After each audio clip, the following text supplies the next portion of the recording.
नमस्कार। आपके अपने कार्यक्रम कृषि दर्शन में मैं अनामिका आप सभी किसान भाइयों का बहुत स्वागत करती हूँ। इस कार्यक्रम के ज़रिए हमारी यही कोशिश रहती है कि हम अपने किसान भाइयों बहनों को कृषि के क्षेत्र में हो रहे बदलाव और विकास की जानकारी देते रहे। तो हम फिर से हाजिर हैं। आज के कार्यक्रम की शुरुआत करते हैं और सबसे पहले देखते हैं खबरें खेती की। नमस्कार, खबरें खेती में आपका स्वागत है। मैं हूं रूपम। आइए एक नजर डालते आज क्या है खास कृषि समाचार में। अभी धान की फसल में खाद प्रबंधन अच्छे से करें। ढैंचा का वादा, लाभ मिलेगा ज्यादा। उन्नत प्रभेद से अमरूद की खेती, वर्ष भर आमदनी।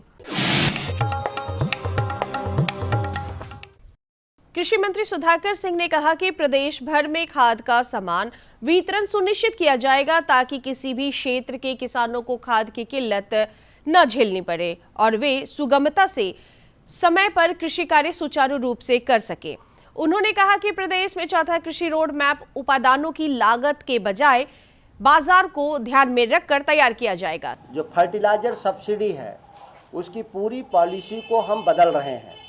इसीलिए आप देखेंगे कि जो फर्टिलाइज़र का जो जिस एरिया में ज़रूरत था वहाँ कम गया, जिस एरिया में ज़रूरत नहीं था वहाँ ज़्यादा गया। उसको हमने एक महीने के भीतर लगभग 70-80% हमने उसको बैलेंस कर चुके हैं। क्योंकि जहाँ पहले बहुत गया है वहाँ हम रोक रहे हैं और जहाँ नहीं गया है उसको हम भरपाई कर रहे हैं। तो एक पॉलिसीज़ के जरिए मैंने कर दिया। किसान भाइयों, अगर आप धान का उत्पादन कर रहे हैं तो अभी के समय में अपनी फसल में खाद प्रबंधन अच्छे से करें, क्योंकि इस समय धान की फसल को ना तो पानी में कमी चाहिए और ना ही पोषक तत्वों में। साथ ही खेतों में खरपतवार को भी हटा दें। प्राकृतिक मेहरबान है, बारिश अच्छी हो रही है। खेतों में धान की बहालियां बता रही है कि धान अब जवान हो चुका है। इस समय फसल को उर्वरक चाहिए।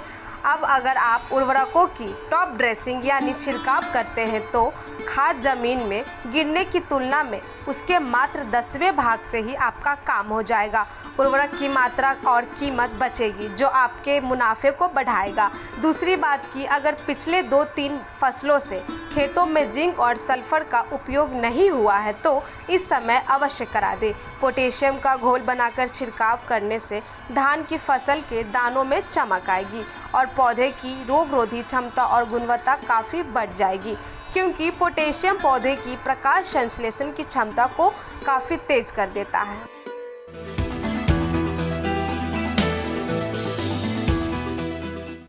जल जमाव वाले इलाके मखाना के लिए स्वर्ग माने जाते हैं, इसलिए उत्तर बिहार का मिथिलांचल मखाने के लिए प्रसिद्ध है। हाल ही में केंद्र सरकार की तरफ से मखाना को मिथिला मखाना के नाम से जीआई टैग भी मिला है। मिथिलांचल स्थित दरभंगा के बेनीपुर मोहद्दी ग्राम की सफल महिला किसान है अर्चना कुमारी, जो मखाना की खेती कर रही हैं। साथ ही ये मखाना से निर्मित अलग अलग उत्पाद भी बना रही हैं। और हम मखाने की खेती से लेकर वैल्यू एडेड प्रोडक्ट तक बनाते हैं। इसमें सर 2 लाख रुपया हमें खेती से लेकर प्रूफिंग तक लागत लगती है। इसमें मुनाफा हमें 1 लाख रुपया का, सेल इसमें 3 लाख का होता है, जिसमें 1 लाख रुपया हमको बचता है।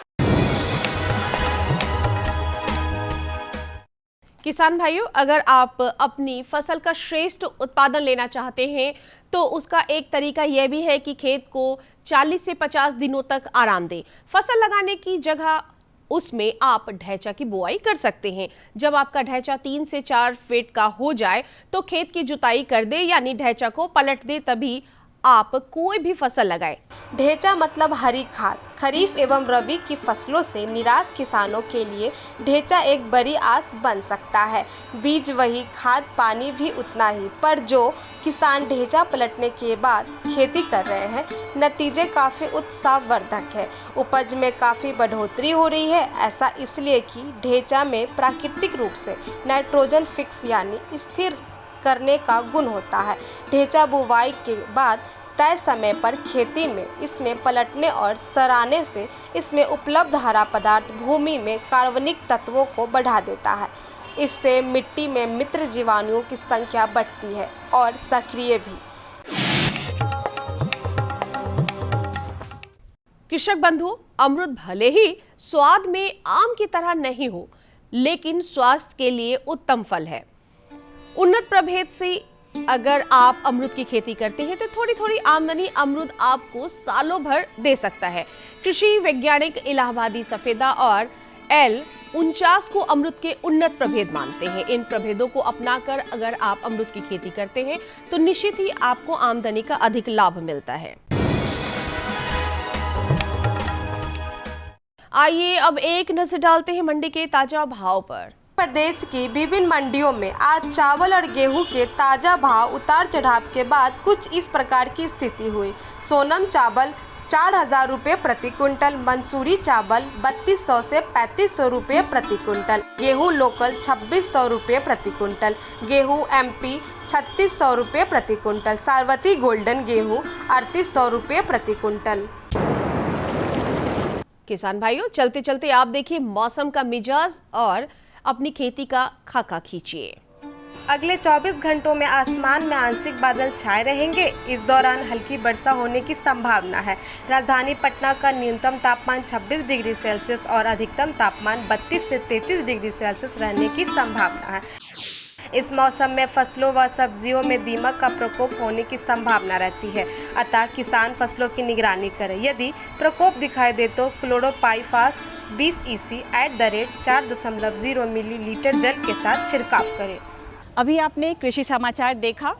वक्त हो गया है एक छोटे से विराम का। हम जल्द होते हैं हाजिर, बने रहिए हमारे साथ। अरे भाई, सुना नहीं क्या? KCC ने किसानों का जिंदगी बदल दिया है। देश के छोटे किसान 1,60,000 रुपये तक का कर्ज बिना किसी गारंटी को ले पाएंगे। ब्याज खोरों से भी पीछा छूटा। मैं तो जैविक खेती का पूरा सामान मंगा लिया। KCC का भी कोई दबाव नहीं है। ब्याज चुकाने के लिए पूरा 1 साल मिलता है। समय पर भुगतान करने पर केवल 4% के सालाना ब्याज पे लोन मिल गया मुझे। अपना आधार कार्ड, लेटेस्ट फोटो और जमीन के कागजात लेके अप्लाई करो बस। और नामांकन भरने के लिए जेब भी ढीली नहीं करनी पड़ी।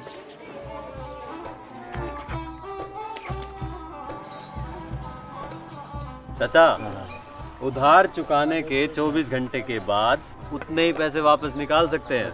KCC ने किसानों की जिंदगी वाकई बदल दी है। तो आप भी किसान क्रेडिट कार्ड अपनाएं और सहजता से ऋण पाएं। कार्यक्रम में आपका फिर से स्वागत है।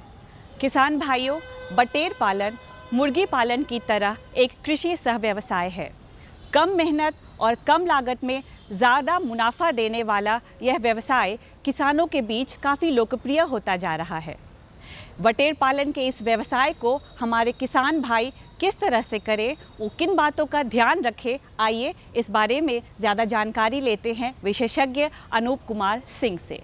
नमस्कार किसान भाइयों, स्वागत है आप सभी का कृषि दर्शन कार्यक्रम में। किसान भाइयों, आपको नई और बेहतरीन जानकारियों से रूबरू करवाने के लिए हम आज कृषि विज्ञान केंद्र वैशाली में आए हुए हैं। और आज का जो हमारा विषय है वह है आपको आर्थिक उन्नति प्रदान करने के लिए, उसके बारे में हम आज जानकारी देंगे। बटेर पालन। बटेर पालन किसान भाइयों एक ऐसा व्यवसाय है जिसको कम समय में और कम लागत में आप अधिक आमदनी प्राप्त कर सकते हैं। और इस बारे में, इस संबंध में बातचीत करने के लिए हमारे साथ मौजूद हैं अनूप कुमार सिंह, जो वैज्ञानिक हैं कृषि विज्ञान केंद्र वैशाली में। हम अपने विशेषज्ञ का कृषि दर्शन कार्यक्रम में हार्दिक स्वागत करते हैं। सर, आपका बहुत बहुत स्वागत है।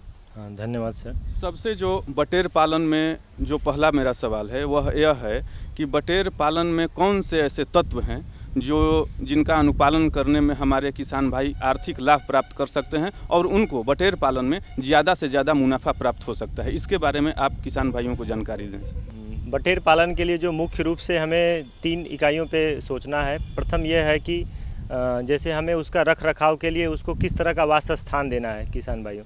तो उसमें हमें क्या देखना है कि एक जो प्रति पक्षी होता है वो 200 वर्ग सेंटीमीटर स्क्वायर स्पेस उसको चाहिए, तो जिससे कि उसको जो है आसानी से हम रेयर कर सकें। और इसको हम केज में भी पाल सकते हैं अथवा ज़मीन पे भी इसको जो है पालन किया जा सकता है।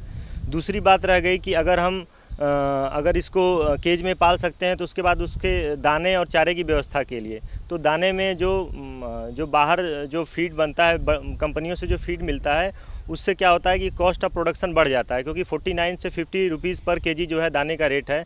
तो हम अगर किसान भाई चाहें तो अपने घर पे भी वो दाने को बना सकते हैं, और उसका एक स्पेसिफिक रेशियो है प्रोटीन और कार्बोहाइड्रेट का, तो उसको जो है कृषि विज्ञान केंद्र के सलाह से वो किसान जो है अपने में बना सकते हैं। तीसरा ये है कि इसके रखरखाव में स्पेशली आपको देखना है कि जो बाह्य प्रीडेटर हैं, जो इसको परभक्षी हैं, उससे आपको सावधानी बरतनी है कि जैसे इसमें सांप होता है जो इनके अंडों को खा जाता है, या नेवला है जो इसको मांस भक्षण करता है। तो अगर हम कुछ जो है सावधानियों को बरतें तो इसमें हमें काफ़ी मुनाफा होता है। इसके साथ साथ अगर इसमें अगर लेयर बर्ड है जो अंडा देने वाली है मादा, अगर उसमें हम अंडे का प्रबंधन और बढ़ाना चाहते हैं, अंडे की उत्पादकता बढ़ाना चाहते हैं, तो उसमें लाइट का जो आवर है वो कम से कम 14 घंटे का रखें, और तो जिससे क्या होगा कि आपका प्रोडक्शन लेवल बढ़ेगा और आपको जो है मुनाफा जो है प्रति ईयर 1 लाख रुपया जो है प्रति साल जो है मिलेगा, अगर आप 3000 बर्ड रखते हैं तो। बहुत ही अच्छी जानकारी दी जा रही है आपके द्वारा सर। और जो मेरा अगला सवाल है जो महत्वपूर्ण सवाल है वो यह है कि हमारे किसान भाई बटेर पालन में कौन सी सावधानियां बरतें, या बटेर में कौन सी बीमारी है, उसका रखरखाव में किस ढंग से होगा कि ज़्यादा से ज़्यादा हमारे किसान भाई लाभान्वित होंगे। तो क्या सावधानियां हैं जो हमारे किसान भाई बरतें और ज़्यादा से ज़्यादा मुनाफा प्राप्त कर सकें, इसके बारे में भी हमारे किसान भाइयों को आप जानकारी दें। बहुत ही अच्छा प्रश्न था आपका। तो जैसा कि आपने पूछा है कि सावधानियां क्या क्या बरतें हम, तो मुख्य रूप से सावधानियां यही है कि अगर अभी जो गर्मी का सीज़न चल रहा है, गर्मी और बरसात का मौसम है, तो उस समय आपको चिड़ियों के लिए किस तरह का देखभाल करना चाहिए।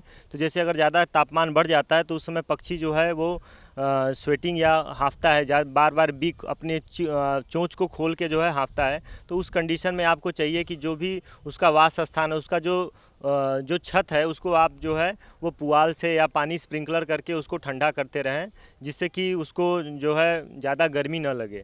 दूसरा ये है कि आपको कोशिश करना चाहिए कि जो भी उसका आवास है वो किसी पेड़ के नीचे बनाएं, जिससे कि उसको प्राकृतिक रूप से जो है हवा मिलती रहे और ठंडी हवा मिलती रहे। और आपको इसमें ये भी देखना है कि जो उसका दाना है वो उसमें हरा चारा जैसे एजोला वगैरह आप उसमें उसको डाल के उसका उत्पादन बढ़ा सकते हैं। ठीक है, तो गर्मी के प्रकोप को कम करने के लिए उसमें हरा चारा में जो है एजोला डाल सकते हैं, और एजोला का जो डालने का दर है वो करीब 100 से 150 ग्राम जो है वो प्रति 5 पक्षी जो है आप उसको दे सकते हैं। तीसरी बात ये हो गई इसमें कि जैसे सावधानियां में जैसे पहले भी हमने बताया था कि इसमें जो है परभक्षी जो होते हैं वो इनके अंडों को, या इवन कुछ चिड़िया है जैसे चील वगैरह हैं, वो डायरेक्ट अगर केज में रखते हैं तो उस पर बर्ड्स को अटैक कर देते हैं और वो उसको मार के खा जाते हैं या एक तरह से उसको काट देते हैं। तो उसके लिए बचाव के लिए आपको कोशिश करना है कि जहाँ पे आपने पिंजड़ा लगाया है या केज रखा है बड़े लेवल पे, तो आपको किनारे से उसके लिए कर्टेन डाल देना है, जिस पे कोई बाह्य चिड़िया जो चील या बाज उस पर अटैक ना कर सके। और उसके साथ साथ अगर अंडे हैं तो ज़्यादातर ये अंडे दोपहर के बाद ही देती है, तो आप ये कोशिश करें कि अंडा देने के बाद जो है वो दिन 1 घंटे के अंदर उसको है कलेक्ट कर लिया जाए, जिससे कि कोई अंडे फूटने या और कोई की अंडा फूटने या किसी और परजीवी को अंडा लेने की समस्या से हम निजात पा सकें। बहुत बहुत धन्यवाद सर आपको कि आपने इतनी अच्छी जानकारी बटेर पालन के संदर्भ में हमारे किसान भाइयों को प्रदान की। इसके लिए हम आपका आभार व्यक्त करते हैं। धन्यवाद सर।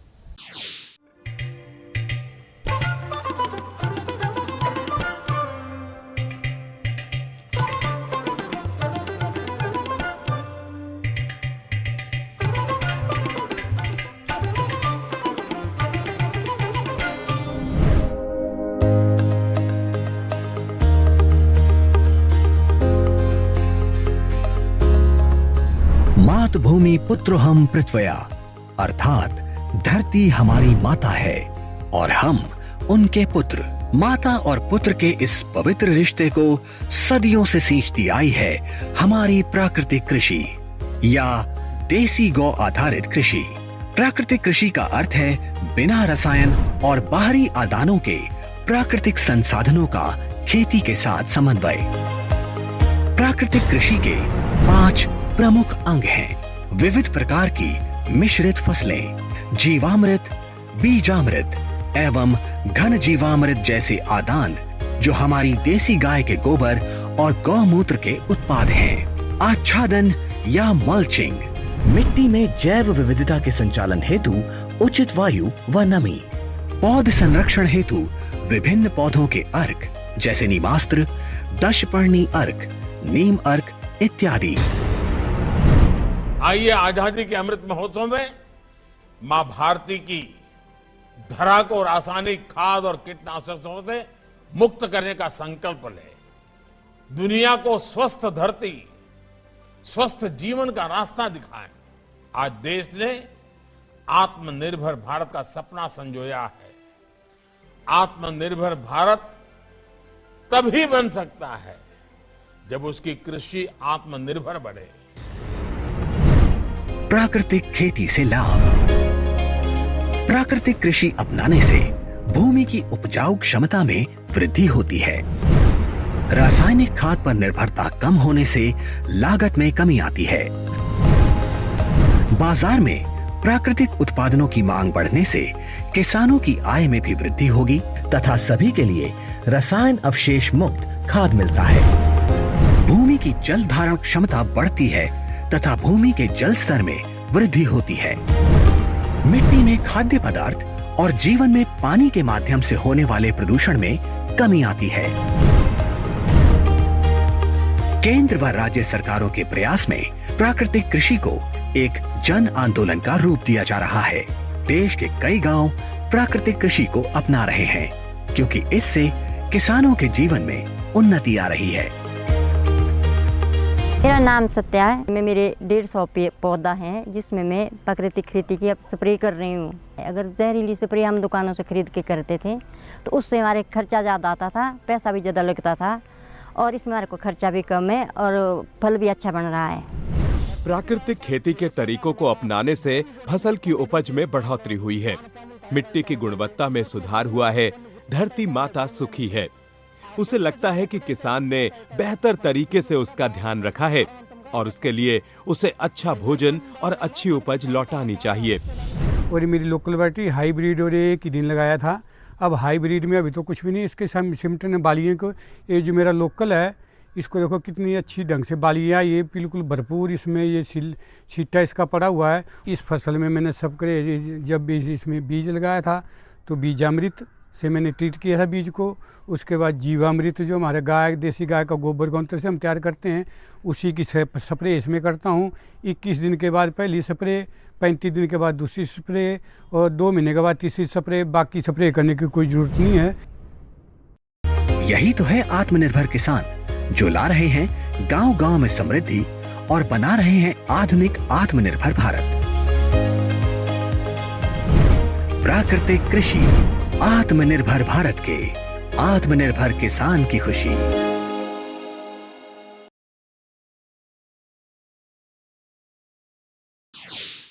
विराम के बाद आपका फिर से एक बार स्वागत है। अभी आपने बटेर पालन के बारे में कुछ अहम बातें जानी। आइए अब बढ़ते हैं अपने अगले सेगमेंट की ओर। किसान भाइयों, कलम के द्वारा पौधे का निर्माण बहुत ही सरल विधि से किया जा सकता है। इसका उपयोग बिना बीज के पौधे को तैयार करने में किया जाता है। इसकी मदद से हम पौधों में फल जल्दी उगा सकते हैं। आइए इसके बारे में और ज़्यादा जानकारी लेते हैं अपने कृषि वैज्ञानिक डॉक्टर सुनीता कुशवाहा से। किसान भाइयों नमस्कार। कार्यक्रम कृषि दर्शन में आप सभी का स्वागत है। किसान भाइयों, कलम द्वारा तैयार पौधों का रख रखाव और देखभाल कैसे किया जाए, इस विषय पर जानकारी देने के लिए हमारे साथ कृषि विज्ञान केंद्र वैशाली की प्रभारी डॉक्टर सुनीता कुशवाहा हमारे साथ हैं। डॉक्टर साहब, आपका हमारे कार्यक्रम में बहुत बहुत स्वागत है। सबसे पहले आप हमारे किसान भाइयों को बताएं कि कलम द्वारा जो तैयार पौधा है अभी उसका समय है और उसका लगाने के समय चाहे नर्सरी में रखने के दौरान क्या क्या सावधानी बरतनी चाहिए, कैसे देखभाल करनी चाहिए? देखिए, बहुत ही महत्वपूर्ण प्रश्न आपने किया। अभी के समय में बरसात के समय में जो पौधे किसान भाई हमारे तैयार करते हैं, जो नर्सरी तैयार करते हैं, या वैसे किसान जो कि खेत में पौधों को लगाए हुए हैं, तो उनकी देखभाल कैसे करें ये जानना बेहद आवश्यक है। सबसे पहले तो हम अपने उन किसान भाइयों के लिए जिन्होंने नए पौधे की रोपाई खेत में किया है, उसमें सबसे पहले ज़रूरी है कि जहाँ पे जिस जगह पे उन्होंने पौधे का रोपाई किया है उसमें अच्छी तरीके से निकाई कुड़ाई कर लें, क्योंकि खरपतवार नियंत्रण करना बेहद आवश्यक होता है। तो सबसे पहले हमारे किसान भाई अच्छी तरीके से खरपतवार को वहाँ से हटा दें, खुरपी से उसकी निकाई कुड़ाई कर दें। उसके पश्चात जो थाला है लगभग 1 वर्ग मीटर स्क्वायर मीटर में गोलाई में जो क्षेत्रफल होता है उस एरिया में चारों तरफ अच्छी से कुड़ाई भराई करें। और उसके पश्चात उसका चारों तरफ से एक रिंग बना दें, यानी कि ऊंची मेड़ बना दें, ताकि जो भी पानी या कुछ पोषण पौधे को दिया जाए तो वो थाले से बाहर ना आए। तो सब उसके चारों तरफ एक रिंग बना दें। इसके बाद जब आप निराई कुड़ाई कर दें उसके पश्चात पौधे के थाले में कंपोस्टिंग करना बहुत ज़रूरी होता है, उसको खाद देना आवश्यक है। तो अगर आपका पौधा 1 वर्ष का है या आपने तुरंत लगाया है तो ऐसे पौधे को लगभग 1 किलो वर्मी कंपोस्ट खूब बढ़िया वर्मी कंपोस्ट होना चाहिए, और उसमें 1 किलो सड़ी गोबर की खाद मिल जाए तो और अच्छा है। और इसके अलावा 1 किलो नीम की खल्ली जो कि बाज़ार में आसानी से उपलब्ध हो जाती है, उसको आप थाला में भली भांति प्रकार से मिलाएंगे। तो सबसे पहले 1 किलो जो नीम की खल्ली है उस थाला में पहले उसको तोड़ कर, आमतौर पर आपने देखा होगा कि जो नीम की खल्ली होती है वो काफ़ी बड़े पीसेस के तौर पे होती है, तो उसको छोटा छोटा बारीक कर लें और उसके बाद मिट्टी में मिला दें। उसके पश्चात जो 1 किलो वर्मी कंपोस्ट है उसके ऊपर वर्मी कंपोस्ट को अच्छी तरीके से छिड़काव करके मिला दें। जब चारों तरफ से थाला में ये दोनों चीज़ें आप मिला देंगे, उसके पश्चात उसमें जो आपने मिट्टी खोद कर उस निकाली हुई थी गड्ढे से, उसी मिट्टी को वापस उसके अच्छी तरीके से ढक दें। क्योंकि अगर आप ऐसा नहीं करेंगे तो जब सिंचाई करेंगे तो उसमें, क्योंकि वर्मी कंपोस्ट काफ़ी हल्का होता है, सिंचाई के दौरान वो बहकर एक तरफ इकट्ठा हो सकता है या फिर थाले से बाहर जा सकता है। तो इसलिए हल्की सी मिट्टी की परत चढ़ाना बेहद ज़रूरी है। तो लगाते समय, लगाने के बाद ये सब चीज़ का ध्यान रखना ज़रूरी है। और इसके साथ ही साथ हमारे जो किसान भाई या नर्सरी ग्रोअर जो नर्सरी में पौधे को तैयार करते हैं, उनके लिए मैं सलाह देना चाहूँगी कि वो उस पौधे को अभी शेडनेट में रखें, क्योंकि अभी देख रहे हैं वातावरण में काफ़ी ज़्यादा धूप और बारिश काफ़ी कम हो रही है। तो ऐसी परिस्थिति में पौधे को धूप से बचाने के लिए 70% का जो एक नेट आता है उसमें पौधे को रखें, ताकि पौधे में धूप कम लगे और उसमें ह्यूमिडिटी बनी रहेगी। तो पौधा किसी भी तरीके से नुकसान नहीं होगा और पौधा अच्छा ग्रोथ करेगा। बहुत ही अच्छी जानकारी दी मैडम आपने हमारे किसान भाइयों को।